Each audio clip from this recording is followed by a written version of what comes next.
Okay, ons gaan vanaand praat oor 'n gedeelte uit Johannes 15, vers 5 tot so vers 16 se koers. Alraai, en dit gaan oor die skriffie wat sê ek is die wynstok en julle die lote. Johannes 15 sê I am the true vine and my father the wine dresser. Met ander woorde, my vader is die een wat die wingerd in stand hou, of die een wat die wingerd op so standaard hou dat die wingerd iets beteken. Luister na my woorde. Goed, kom ons bid saam. Father, in Jesus' name, Lord, we pray that in this evening, Holy Spirit, as this is your word, this is your program, this is your day, I pray that your anointing would rest upon this, and that you would truly break open the deep meanings of the scripture to us, so that we can understand the heart of the Father, so that we can understand what we are here for, what's our function as children of God. And I pray that anybody who listens that is unfamiliar with this, that you would really explain in a way that will move people to become fruitful for you. Yes. I ask, Father, in Jesus' name, that you would anoint your word with power, and that you would deliver people, that you would heal people as they listen, because your word is powerful. And the anointing of the Holy Spirit breaks the yoke, so that everybody will have to admit and say, Jesus alone, God alone can do it. In Jesus' name, amen. Amen. Okay. All right. This scripture is for everybody and anybody who may perhaps have the slightest of doubt of what we are really here for or why we are saved. God het die mens geskape vir sy plesier, en dit sê alreeds 'n mond vol. Maar ek het die Here gevra, wat wil u hê moet ons sê? En ek kan regtig vanaand sê, die Here het hierdie ding oopgemaak, wat hierdie is God se hart, of een van die dinge wat sy hart is. Nou goed, kom ons gaan na Johannes 15 toe. In vers 1 begin hy om te sê, I am the true vine and my father is the vine dresser. Every branch, vers 2, in me that does not bear fruit, he takes away, and everyone that bears fruit, he prunes, so that it may bring forth more fruit. Listen. Dink julle vir 'n oomblik dat dit gaan vir God net oor my lewe of jou lewe, of ons goeie dade, die feit dat ons God dien, die feit dat ons reg lewe, en dat dit net eintlik, dit laat dit klink asof dit vir hierdie kringetjie van God se kinders alleen bedoel is. Met ander woorde, as jy gered is jy nou so gelukkig dat jy is in Christus, en so nou en dan werskaf God maar 'n bietjie aan 'n mens en skaaf hy aan ons, sodat ons dade nou maar net, sodat ons nou maar net rein bly lewe. Want eendag as ons nou nie meer hier is nie, dan moet ons by God wees. Dis alsbehalwe wat hierdie skriffie sê. Dis alsbehalwe wat die hart van God is. Luister mooi. Ek gaan by vers 4 begin. Kom ons gaan na vers 3 toe. Now you are clean through the word which I've spoken to you. In other words, the disciples were not clean before. After spending time with Jesus, listening to his teachings, applying, walking with him in his teachings, they became purer and cleaner up to the day that he said, you are clean through the word that I've spoken to you. The word clean in the Greek is the word kataroi, which means free from impurity. Now, the disciples were fishermen, most of all. And one of them was a tax collector. Luke was a doctor.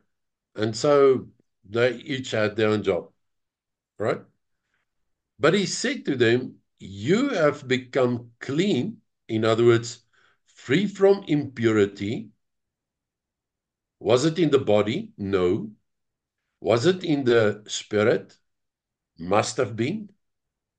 Through the word that I've spoken to you. In other words, they've taken Jesus's word and applied it and walked in it.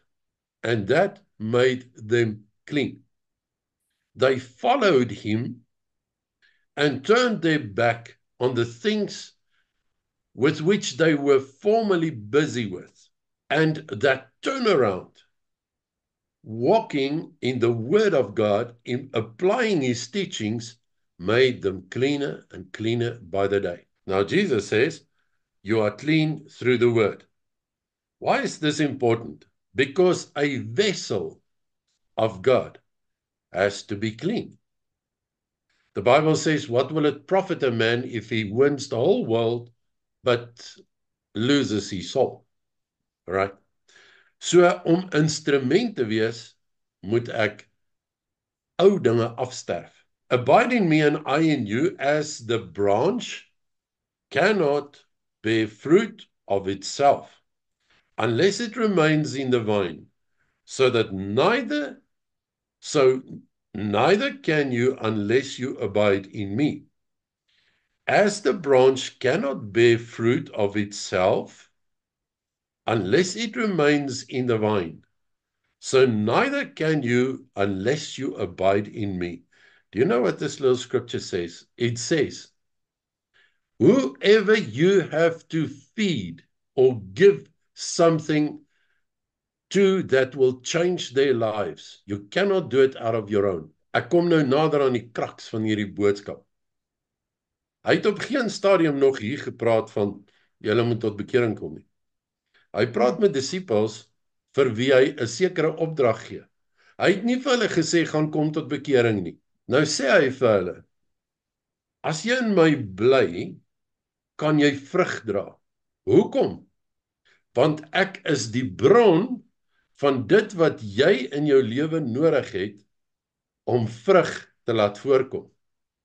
Ek weet, ons moet tot bekering kom en in Christus gewortel bly om goeie vrug te kan dra. Weet julle wat, die woord sê eintlik, hy praat van vrug van die Gees.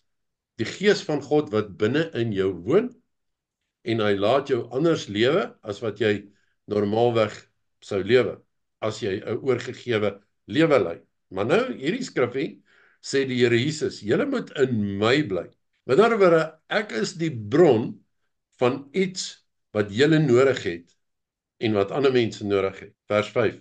I am the vine, you are the branches. He who abides in me and I in him, the same bring forth much fruit. For without me, you can do nothing. Right. Something interesting. The Greek word for fruit, die Griekse woord vir vrug, is die woord karpos. Karpos is by implikasie beteken dit het nie te doen met 'n vrug wat jy kan eet nie.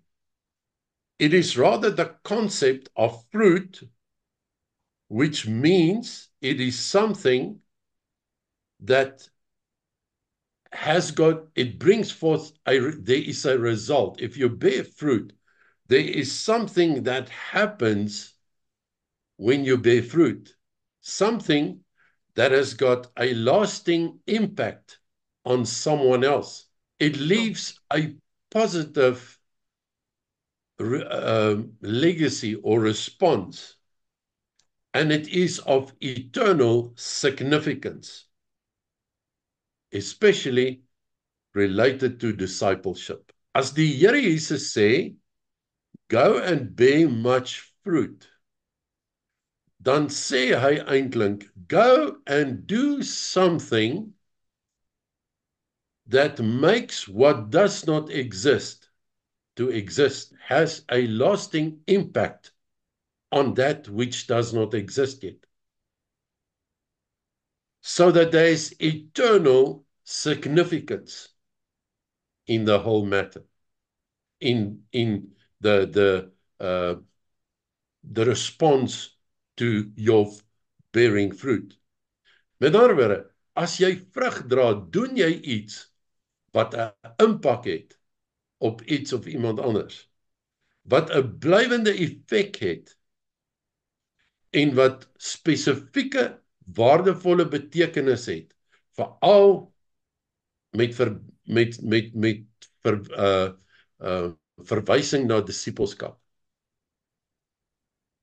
Okay, do you still think it's got anything to do with being converted of kom tot bekering? You get converted first, then you can bear fruit.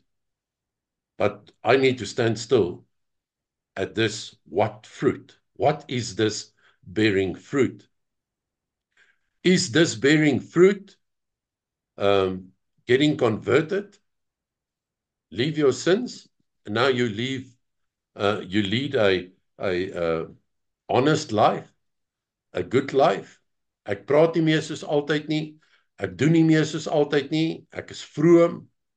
Is dit wat hierdie woord vrug dra beteken? As die antwoord ja is, hoe kan my bekering en die feit dat ek 'n vroom lewe so 'n groot impak hê op ander mense, dat dit 'n blywende effek het en dat dit te doen het met disippelskap? Daar's opinies wat dalk sal sê, ja, maar dit is so. Dan is my vraag net, waar kom die disippels vandaan? Hoe gaan die disippels daar kom?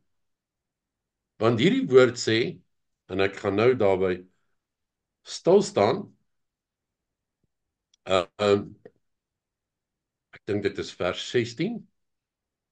You have not chosen me, but I have chosen you and ordained you. Ordained you. In other words, I have done something to you which you did not have before. A commission, a authority, a spiritual character, call it what you like. I have ordained you that you should go. And this is very important. You should go. Go somewhere and bring forth fruit. Where? There where you're going. In other words, bearing fruit is not to be changed, purified by the word of God, and sitting still at home. If that was the case, where do we then put the word that Jesus says, go and bear fruit? Go bear fruit where? Go bear fruit there where you're going, or where I sent you. Nou, dit maak nie vir my sin, dat as ek 'n vroom lewe lei, gaan hierdie opdrag daaroor, dat ek iewers heen moet gaan, en 'n vroom lewe daar gaan moet lei nie. Nee. Bear fruit beteken 'n impak maak. Ergens, waar? Daar waar jy heen gaan, of daar waar ek jou heen stuur. Kan julle sien waar ons op pad heen is? Hier is 'n commission. That is what it means to bear fruit, to obey the commission. Why? Because we're living in a world, according to 1 John 5, that is under control of the evil one. And this world has to change. or at least the people around us have to change. And even those that refuse to change, well, they will eventually have had their chances. Maar, dan sê hy verder in vers 16, go and bring forth fruit, and that your fruit should remain. Not you or I remain, because at some point where you're going to come back. But daar waar jy heen gegaan het, waar jy vrug gaan dra het en iets gaan doen het wat 'n impak gemaak het, daai impak moet daar bly en daar vrug dra, vrug oplewer. So, Jesus says, go. Where you go, whether I send you, you go bear fruit, maak 'n impak. And to such a degree that when you come back, that impact remains active and in place. That whatever you shall ask of the Father in my name, he may give it to you. You know what? Dit het my voor die bors geslaan. I wonder if many of our prayers are not answered because we disobeying the bearing fruit commission of Jesus. Ons doen nie, of ons doen dalk nie, of ons doen dalk nie behoorlik nie, dit wat hy ons vooruitgestuur, waarvoor hy ons siele gered het, ons rein gemaak het deur sy woord, en nou sit ons, en ons hou dit vir onsself. Ek wonder of ons gebede nie verhinder word as gevolg van ons geestelike passiwiteit nie. Where applicable. Het ek julle aandag? Let's go further. Luke 10 verse 9. Luke 10 verse 9 says, let's read from verse 8. And to whatever city you enter, and they receive you, eat such things as are set before you, and here it comes. This is synonymous with verse 16 of John 15 that says, go and bear fruit. What fruit? This is fruit that everybody should bear. And for those that say, I can't, yes, I know you can't. That's why you are in the vine, because he's the source. So that you can stretch out your hands, say, in the name of Jesus, be healed, do it by faith, and the source will supply the power and heal the sick. You know what? None of the disciples that Jesus called, nie een van hulle, kon 'n sieke gesond maak nie. Nie een nie. Hulle was vissermanne. Ek weet nie wie van julle was al op 'n vissersboot nie. In vandag se moderne terme is daar baie aase en goeders waarmee jy visse vang. Glo my, jy kry 'n hoek deur jou vinger en 'n hoek deur jou naal en al daai goed. En al wat hierdie ouens geken het was die rowwe manier en medisyne en al daai goed. Niemand van hulle het wonderwerke geken nie. Maar die Here Jesus het gesê, kom agter my aan. Ek sal julle vissers van mense maak. Hoe?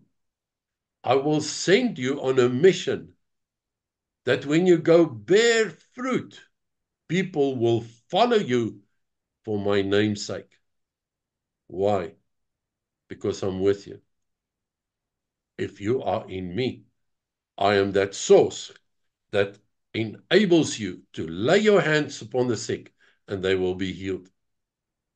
And if you think that you cannot heal the sick, you are right. In yourself, you cannot. But that's why I am your source. And by faith, you are supposed to be in me and be an open channel so that I can work through you. Hierdie is nie 'n missie vir pastore nie, hoor. Nou sê die woord, ek kan nie daar by daai skrifgie kom, in Lukas 10 vers 9, and heal the sick that are in that city, and say to them, the kingdom of God has come near you. Now, how many of you have prayed the prayer Jesus taught the disciples? Die Onse Vader. All of us. Almal van ons, né? Bid die Onse Vader of het ergens in ons lewe die Onse Vader geleer en hom gebid. Do you remember that there's a little line that says, thy kingdom come, thy will be done? Those are mighty but dangerous words, because for us or anybody to say, thy kingdom come, is synonymous with Luke 10 verse 9, which says, and heal the sick that are in it, and say to them, the kingdom of God has come near you. Do you know what Jesus taught his disciples in the Lord's Prayer? He was teaching them to pray with reference to the future. One day when they walk out to the world and go bear much fruit. Hy het vir hulle eintlik profeties gesê wat moet gebeur en vir hulle gesê, bid, u koninkryk kom. Met ander woorde, die dag wanneer ons uitgaan in die stede en die evangelie verkondig, Vader, wees met ons, soos wat u met Jesus was, sodat mense gesond word en genees word, sodat ons vir hulle kan sê, die koninkryk van God het naby gekom. Jesus tells his disciples, ask the Father, thy kingdom come. And in Luke 10 verse 9, he says, when you heal them, tell them the kingdom of God is near. In other words, tell them that God has answered our prayer. Lord, thy kingdom come. Then thy will be done. You know what it says?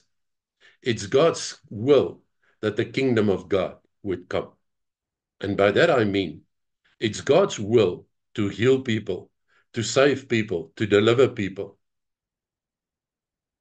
And you know what? It's God's will for me and you to get off our chairs and go and bear much fruit. Let us go to Matthew 9 verse 37. That is the scripture which Jesus taught the disciples. Verse 37 says, then he said to his disciples, the harvest truly is plenteous, but the laborers are few. Do you see why I say?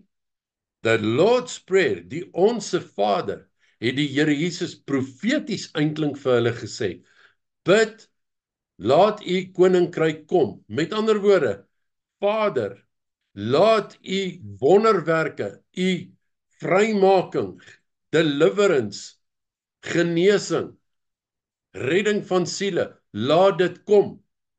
Hier kom hy in Markus, althans Matteus 9, en hy sê dit weer.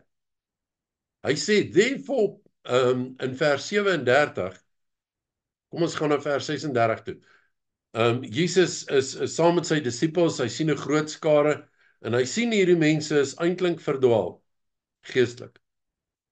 Hy sê, but seeing the crowds, he was moved with compassion. Do you think for a minute that the Son of God, who is about to go and die on a cross for the salvation of the people, would not have compassion when he sees the lost, the unhealed, the sick, the demon-possessed? Listen.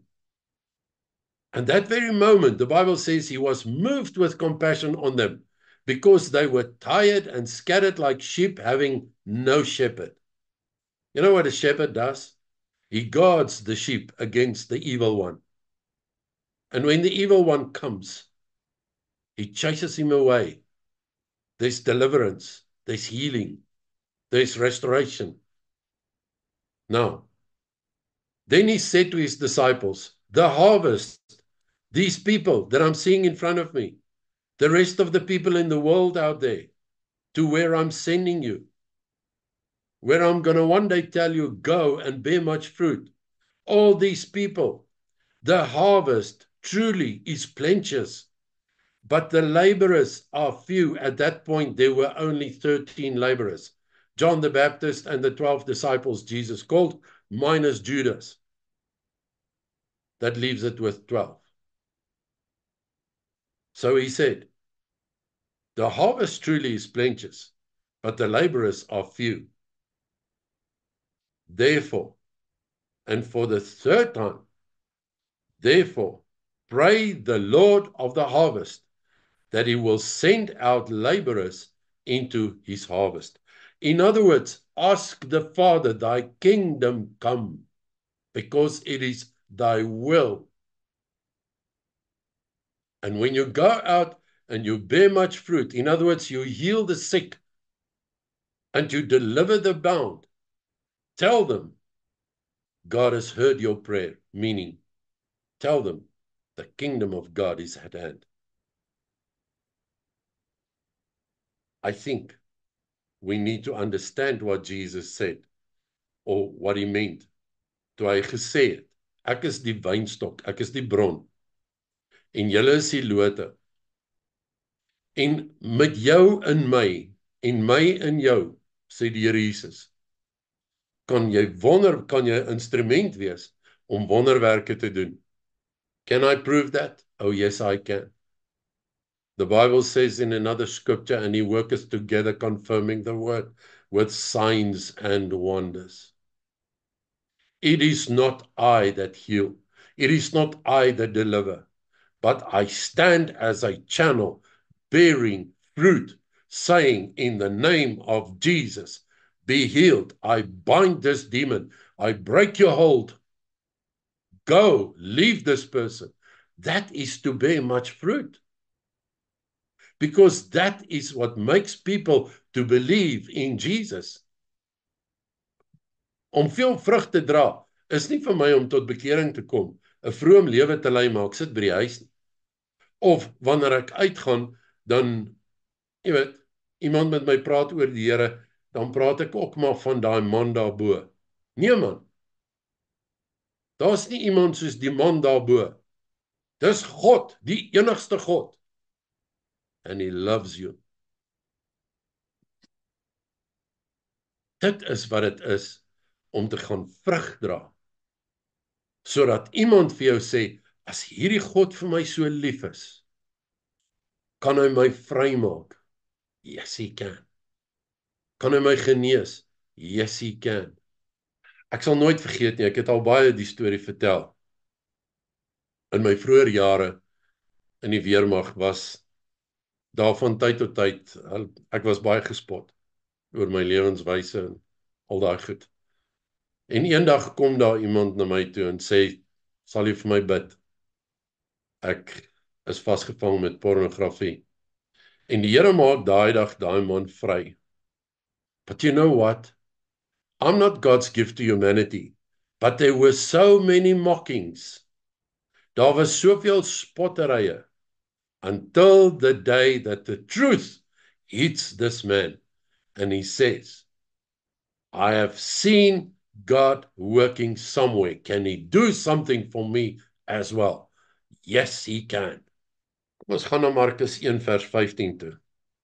Markus 1 vers 15 sê, and saying, the time is fulfilled, and the kingdom of God draws near. Repent and believe the gospel. Verse 14 says, and after John was delivered up, Jesus came into Galilee, proclaiming the gospel and the kingdom of God. Nou, ons weet, as die Here Jesus in 'n stad ingestap het, het hulle al die mense vir hom gebring, wat hy moes gesond maak, en dan het hy het vrug gedra. Hoe dra hy vrug? Hoe doen hy die Vader se wil? Luister mooi. Proclaiming the gospel and the kingdom of God. The kingdom of God is deliverance, is healing, setting people free, restoration. But God needs a pipe. God needs a channel. Not a reservoir, not a tap, only that pipe in between. Okay? Only somebody who says, I'll be available, Lord, send me. All right. Verse 15, and saying, the time is fulfilled, and the kingdom of God draws near. Do you know what Jesus said when he says that? He said, the Father has heard the prayer of what I taught my disciples, let thy kingdom come. The Father has heard the prayer of Jesus, let your kingdom come. The Father has heard the prayer of the world. We need the kingdom of God. But God needs you and me, like he needed the disciples, and he ordained them. Soos wat ons gelees het. Verse 15 have we read. Let's go to verse 20. And immediately he called them, and they left there. Let's go to verse 19 first. And when he was going further from there a little, he saw James, the son of Zebedee, and John his brother, who also were in the boat mending their nets. In other words, these two guys were in the boat with their family. And immediately he called them, and they left their father Zebedee in the boat with the hired servants in the boat and went after him. You see, that is step one to bear much fruit. Apart from being born again and all that stuff, leave behind what will prevent you from bearing much fruit. Sorry, but even family, even friends are not supposed to prevent us from bearing much fruit, because Jesus said, whoever chooses father or mother above me are not worthy of me. Family and friends and relatives and whoever, in all love and respect, are not supposed to prevent you and me from bearing much fruit. By bearing much fruit, I mean being a channel of God as he wishes. Verse 23, and in their synagogue there was a man with an unclean spirit, and he cried out.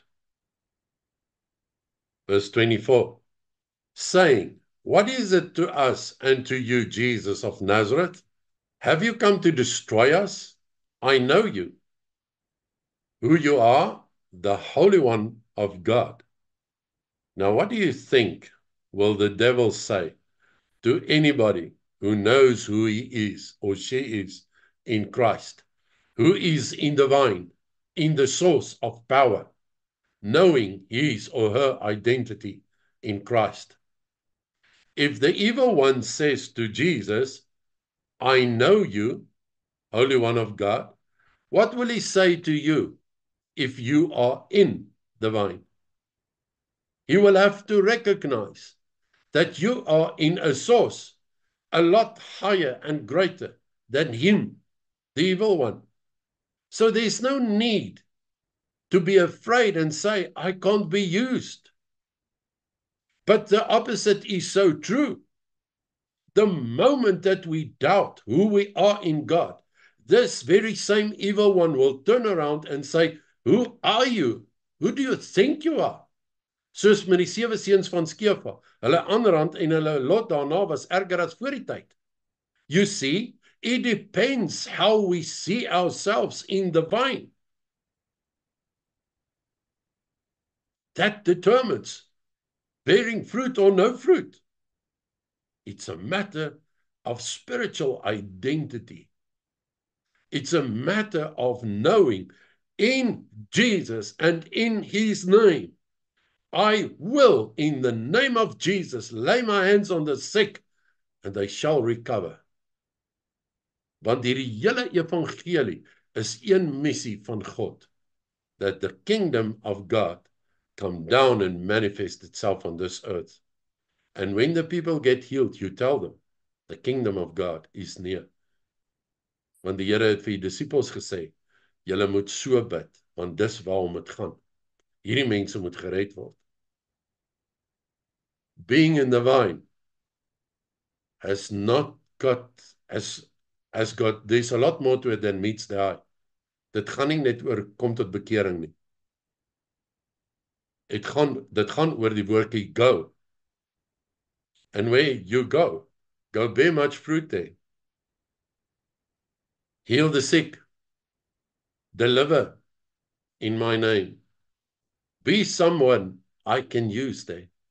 Sorry, verse 31. And he came and took her by the hand and lifted her up. And instantly the fever left her. And she served him. You see, bear much fruit is a couple of things. One, it is authority. Verse 23. And in the synagogue there was a man with an unclean spirit, and he cried out, bearing much fruit has got to do with my or your authority. Bearing much fruit has got to do with deliverance. Verse 24. The demon cries out and say, who you are, the Holy One of God. What, have you come to destroy us? You see, we need to believe that the evil one, the spiritual realm, recognizes or denies people. They recognize people in the vine. They deny people outside of the vine. The devil is not scared of a mellow religion, believe me. He laughs at it. He wants it that way. I think there are many religions, many churches that are as mellow as you can get it. The devil loves it because those people are no threat to him. But somebody in the vine, knowing who he or she is in God, the devil is so scared of you, it's just not true. Hy sal vir jou al die leuns vertel om vir jou by 'n punt te kry waar jy glo jy is nie die geroepe een van God nie. Almal is geroep. Omdat hy bang is jy snap wat God deur jou kan doen. But that is what Jesus meant, go and bear much fruit. Tell them the kingdom of God is near. The kingdom of God is deliverance. The kingdom of God is healing. Verse 31. And he took her by the hand, and instantly the fever left her, and she served him. Verse 38. What is the kingdom of God? And he said to them, let us go into the next towns, that I may proclaim there also. For that reason I came forth. Being a channel of God, bearing much fruit, is to go and preach or to go and be a witness. Maybe there are some people that preach, but everybody is a witness. A witness of what? A witness of who Jesus, who God is. You see, the people that used to laugh at me, that I tell the stories of, they were all mockers. Until one day. Tot een dag dat die papegaai die fan stryk. En daar's nood. En mense het iemand nodig, of God nodig. En dan kom hy mense en kom sê, maar jy ken mos hierdie God. You see, that's exactly how it happens. And often, Jesus needs a situation where he can use you to bear much fruit so that someone else could be saved or delivered. Maar die punt wat ek wil maak is, bear much fruit, ons het nie eintlik 'n keuse nie. As jy in die wynstok is en daar wil bly,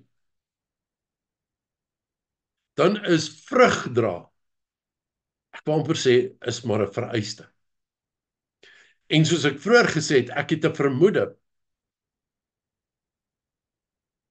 dat ons gebede kan beïnvloed word omdat ons nie vrug dra nie.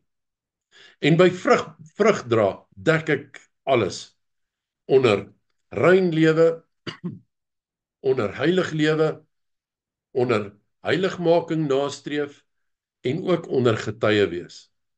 Want jy sien, almal van ons wil hemel toe gaan. Maar daar's baie mense wat nie getuie van God wil wees nie. Almal wil eendag by God wees. Maar daar's baie mense op hierdie aarde wat nie hier tussen hulle vriende getuie van God wil wees nie. So wat is ek dan eintlik? Is ek met God of is ek teen hom? En dis hoekom ek sê, ek het 'n vermoede.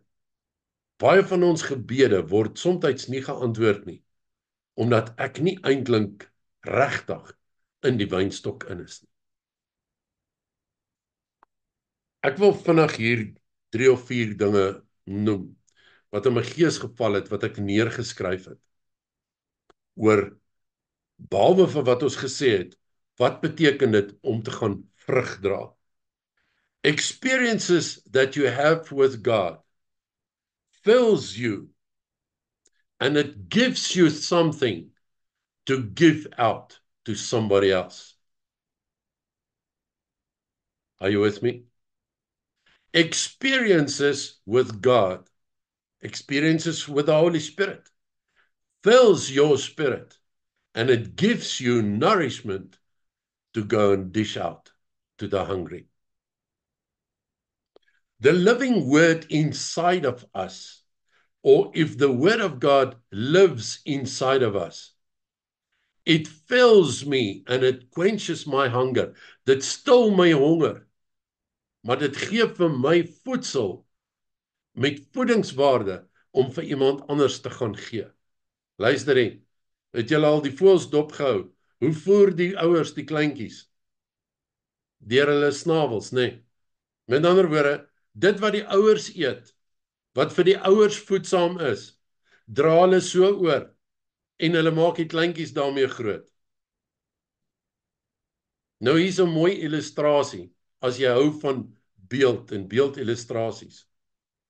Dit wat ek en jy eet, ek praat van geestelik eet, dit is veronderstel om uit my mond uit te kom en ander mee te voed, of uit my hande uit te kom en mense te genees en so voeding oor te dra. Maar hoe kan ek iemand voed as ek self honger ly? You see, if you're in the vine, and if I'm in the vine, we're supposed to be saturated by that which comes from the vine, the word, experiences with him, miracles, so that we can take it and go dish it out and bear fruit. Otherwise, if I can't do it, it's actually a sign of my starvation. Dis harde woorde om te sê. As ek nie vrug dra nie, dan moet ek dalk vir myself die vraag vra, is ek nie maar besig om van geestelike honger om te kom nie? Want ek het niks om te gee nie. Ander kry nie voeding by my nie. En ek sê nie ons moet perfek wees nie. Verdie is die laaste een. Ek het al vir die Here gesê, as ek iemand moes roep, sou ek nie vir Verdie de Klerk geroep het nie. Maar ek dink die Here laat ons soms ons eenvoud en ons foute en ons noem dit maar mislukkings, dat ons kan besef, hy is die bron, sodat ek in my eenvoud van menswees kan kom en sê, Here, ek tap net in by u. Sien my vandag deur Jesus, deur sy bloed. And please forget and pardon my mistakes. But I just want to be a pipe. But you see, if I have nothing of God inside of me, with what will I feed others? I'm actually myself busy starving spiritually. Paulus sê, en hiermee gaan ek afsluit, hy skryf en hy sê, julle is veronderstel om vaste spyse te eet, maar julle drink nog melk. Moenie bly by bekering en by doop en al daai goed nie. Want dis nie waarvoor julle geroep is nie. You see, those are the first things. Waarvoor ek en jy geroep is is om te antwoord op daai stukkie in Johannes 15 vers 16 wat sê, go and bear much fruit. Meaning there where you go, let the fruit flow. If there is somebody that needs God, if there is somebody that looks like he needs God, that's where I need you to bear the fruit. Ruk terug, laas jaar, is ek daar somewhere in Pretoria Oos, in 'n karwag, seker nou maar die karre opgepas waar ek geparkeer het, en ek koop biltong by 'n slaghuis daar. En toe ek in die kar klim en ry, ek het nie geld om my gehad om vir hom te gee nie. Toe hoor ek die Here sê vir hom, hy is nie so eenvoudig en so niks werd as wat hy dink nie. Ek het hom baie meer en baie meer kosbaar gemaak as hierdie verslonste klere wat hy dra en hierdie gebrande lyf wat hy het. En ek dog, wel, okay, ek moet vir hierdie ou miskien van my biltong gee. En nou sê ek vir die Here, wat wil jy, moet ek vir hom hierdie biltong gee? En die Here bly doodstil. En ek ry terug Centurion toe, maar ek kan nie rus nie. En ek het by die huis gekom, en ek het vir Liesel gesê, ek voel ek het die Here gehoor, om vir hierdie ou te gaan sê, jy is nie wie jy dink jy is nie. Jy is wie ek dink jy is, wie ek gemaak het. En die volgende dag ry ek terug soontoe. En hy is nie daar nie. Maar nou het ek voel ek het die Here gehoor, vir hierdie man 'n ding sê. En hulle sê toe vir my, hy sal op skof kom omtrent 'n uur later, en ek wag toe daar. En ek sit in my kar en hierdie ou dag daarop, en ek roep hom. Ek sê vir hom, kom klim in my kar, ek wil vir jou iets sê. Hy het seker gedink ek het 'n tassie vol geld. En ek sê vir hom, luister, ek het nie 'n klomp geld om jou nou te gee nie. Maar ek hoor die Here sê, en toe ek sê ek hoor die Here sê, val daai ou se gesig na 2 keer langer as wat hy is. En ek sê vir hom wat ek op my hart het. En hy sonder woorde, en hy kyk so vir my. Hy sê, ja, ek ken dit. En ons het saam gebid, en ek het gery, en ek weet nie wat het daarna gebeur nie. Maar jy weet, dit kan dalk net die ou wees, wat die Here daai dag sy siel red.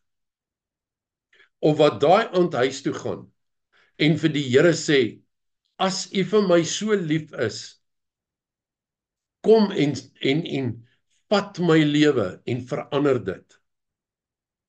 Want ek het al gehoor hoe mense sê, if there is a God, let him save me, let him change me. Het maak nie saak wat die situasie is nie. Maar om in die wynstok te bly, is nie om by die huis te bly nie. It is to go. And wherever you and I go, to bear the fruit that will introduce Jesus and the power of the Holy Spirit in Jesus' name. Amen. Father, I pray in Jesus' name that this word, if there is someone listening to this, saying, Lord, save me, I pray that you will save them today. That the conviction of the Holy Ghost will reach every heart, and that the power of the Almighty will heal every sick. And we take authority over every disease, and we bind you. We bind your works and break this yoke in Jesus' name. Vader, sodat elke een wat u ontmoet kan sê, God alleen kon dit doen. We are only channels. But Lord, if a channel is in the vine, there's a mighty source of supply that will run through that pipe. And I pray that you will raise up many channels in this harvest that needs you. In Jesus' name. Amen. Prys die Here.